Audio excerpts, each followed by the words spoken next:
ગીર સોમનાથના વાતાવરણમાં પણ પલટો, વાદળછાયું વાતાવરણ થતા ખેડૂતોની ચિંતામાં વધારો.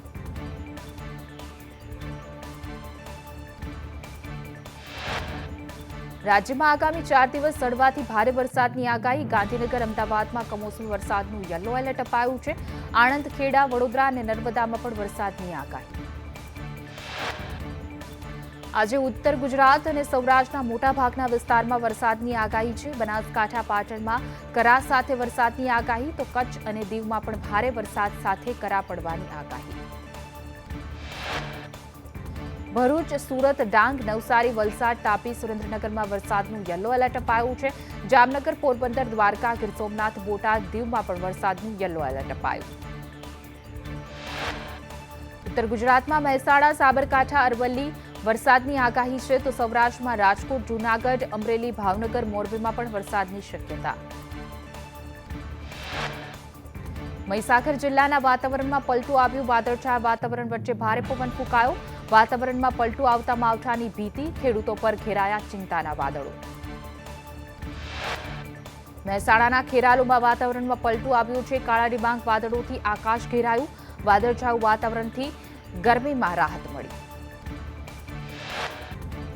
રાજસ્થાનના હિલ સ્ટેશન માઉન્ટ આબુમાં આહલાદક વાતાવરણ સર્જાયું. વરસાદ બાદ આબુમાં ધુમ્મસની ચાદર પથરાઈ. તાપમાનમાં ઘટાડો થતા શિયાળા જેવો અનુભવ થઈ રહ્યો છે. આબુમાં ગુજરાતના પર્યટકોનો ધસારો.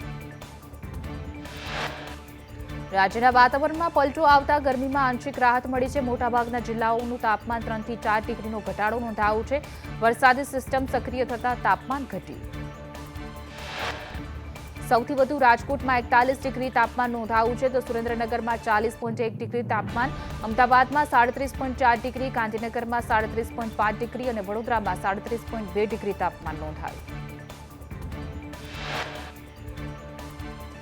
ધોરણ 12 વિજ્ઞાન સામાન્ય પ્રવાહનું પરિણામ જાહેર થઈ ચૂક્યું છે. જીએસઈબીની વેબસાઇટ પર ઓનલાઈન પરિણામ જાહેર. વિજ્ઞાન પ્રવાહનું 83.51% પરિણામ, સામાન્ય પ્રવાહનું 93.97% પરિણામ. સાયન્સમાં મોરબી જિલ્લો 92% પરિણામ સાથે પ્રથમ ક્રમે રહ્યો, તો સામાન્યમાં દાહોદ કેન્દ્ર 54.48% પરિણામ સાથે છેલ્લા ક્રમે. સામાન્ય પ્રવાહમાં બનાસકાંઠામાં સૌથી વધુ 97% પરિણામ, સામાન્ય પ્રવાહમાં વડોદરા જિલ્લાનું સૌથી ઓછું 83% પરિણામ.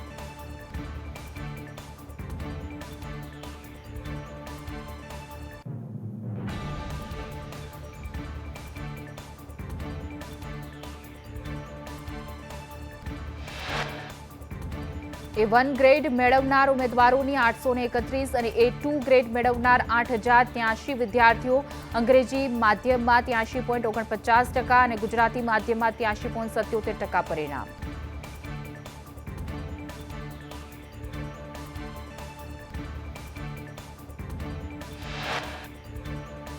ધોરણ 12 સાયન્સ અને સામાન્ય પ્રવાહનું પરિણામ જાહેર. શિક્ષણ મંત્રી પ્રફુલ પાનસેરિયાએ શુભેચ્છા પાઠવી છે. શિક્ષણ મંત્રીએ કહ્યું કે ધોરણ 10 અને 12માં નાપાસ વિદ્યાર્થીઓની પૂરક પરીક્ષા આગામી જૂનમાં લેવાશે. વડોદરામાં જીએસએફસીના કર્મચારીઓમાં રોષ વ્યાપ્યો છે. 3 માસથી પગાર નહીં મળતા કર્મચારીઓ રોષે ભરાયા છે. કોન્ટ્રાક્ટ બેઝના કર્મચારીઓએ વિરોધ નોંધાવ્યો. કોન્ટ્રાક્ટ બેઝના કર્મચારીઓ સામાજિક કાર્યકરો સાથે નર્મદા ભવન પહોંચ્યા, જ્યાં સત્તાધીશો અને અધિકારીઓ સાથે વ્યક્ત કર્યો રોષ. વહેલી તકે પગાર અને રોજગાર આપવા કરી માંગ. ભાવનગરમાં આજથી 3 દિવસ વીજકાપ ઝીકાયો છે. સવારે 6 થી 11 વાગ્યા સુધી ભાવનગરમાં વીજકાપ. આજે બંદર ફીડરના જૂના બંદર રોડ વિસ્તારમાં વીજકાપ. રેલવે ગુડ્સ પ્લેટફોર્મ શ્રીરામ ટિમ્બરમાં વીજકાપ છે. વિશ્વકર્મા મિલ, દિલબહાર કન્ટેનર વિસ્તારમાં વીજકાપ કરાયો છે. આવતીકાલે વાલકેટ ગેટ અને પોર્ટ કોલોનીમાં પણ વીજકાપ રહેશે. આલ્કોક એશડાઉન અને વાયરલેસ ઓફિસમાં પણ વીજકાપ. પ્રિમોન્સૂન અને મેન્ટેનન્સની કામગીરીને લઈ વીજકાપ ઝીકવામાં આવ્યું છે. ખેડાના રઢુમાં ભૂમાફિયા સામે ગ્રામજનોનું એલાન જંગ. ગેરકાયદે ખોદકામ કરતા ભૂમાફિયા ઉપર જનતા રેડ કરવામાં આવી. ગામના 500 યુવકોએ ગેરકાયદે ખનન ઝડપી પાડ્યું. સુરતમાં હીરા ઉદ્યોગની મંદીની અસર જોબ વર્ક પર જોવા મળી રહી છે। 1.5 વર્ષમાં હીરા જોબ વર્કના 50થી પણ વધુ કારખાના બંધ થયા છે। સપ્તાહમાં જ એક સાથે 8 થી 10 કારખાનાને તાળા લાગ્યા। અમદાવાદમાં ભર ઉનાળે ભૂવો રાજ। મકરબા પાસે રિક્ષા ભૂવામાં ખાબકી, રિક્ષા ચાલકને પહોંચી ગંભીર ઈજા। ભરૂચના વાલિયામાં ખાદ્ય તેલ ભરેલી ટેન્કર પલટતા લોકોએ ખાદ્ય તેલની ચલાવી લૂંટ। વટારિયા ગામના વળાક પાસે ટેન્કર પલટી હતી।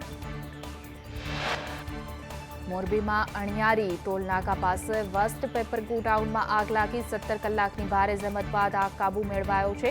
આગમાં વેસ્ટ પેપરનો જથ્થો બળીને ખાખ થયો। ગોંડલમાં કોરાટ ચોક નજીક ટ્રક ચાલકે બેના જીવ લીધા। બેફામ ટ્રક ચાલકે ટુ વ્હીલરને અડફેટે લેતા સાસુ વહુના ઘટના સ્થળે જ મૃત્યુ થયા। અકસ્માત સર્જી ફરાર ટ્રક ચાલકને પોલીસે ઝડપી પાડ્યો। રાજકોટમાં જણેવ પ્રસંગથી પરત જતા અકસ્માત સર્જાયો તો પરિવારજનોએ કહ્યું કે પોલીસે હિટ એન્ડ રનની ફરિયાદ લીધી નથી। અમને કોઈ સહયોગ મળતો નથી। અમારો પરિવાર હેરાન પરેશાન થઈ રહ્યો છે। બનાસકાંઠાના અમીરગઢ પાસે અકસ્માતમાં એક વ્યક્તિનું મૃત્યુ થયું। ઇકબાલગઢ હાઈવે પર દર્શન હોટલ પાસે ઇકો કારનું ટાયર ફાટતા અકસ્માત સર્જાયો। કારમાં સવાર 6 થી પણ વધુ લોકોને ઈજા પહોંચી। ભાવનગરના વલભીપુરમાં ભાજપના કોર્પોરેટર પર હુમલો કરવામાં આવ્યો। જૂની અદાવતને લઈને હુમલો કરાયો હોવાનું કોર્પોરેટરે કહ્યું છે। પોલીસે ફરિયાદના આધારે 2 લોકોની કરી ધરપકડ। મહીસાગરમાં રોડ રસ્તાના અભાવે લોકોને હાલાકી।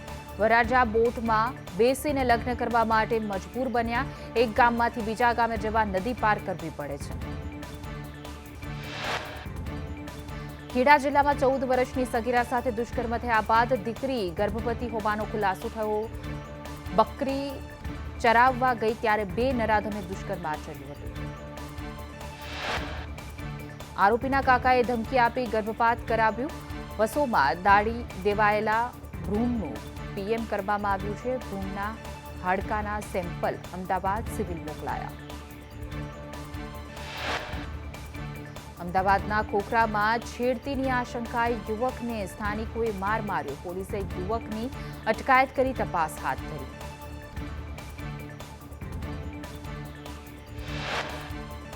સુરતના વેસુમાં ઠગબાજ અભિષેક નંદવાણીની ધરપકડ કરાઈ। અભિષેક નંદવાણી લોકોને ટોપી પહેરાવવામાં માહેર છે। આરોપી અભિષેક સામે અનેક ગંભીર ગુના નોંધાયેલા છે। ગોંડલમાં દુષ્કર્મના આક્ષેપ બાદ યુવકનો આપઘાત। રીબડાના અમિત ખૂટ સામે સગીરા પર દુષ્કર્મનો આરોપ હતો।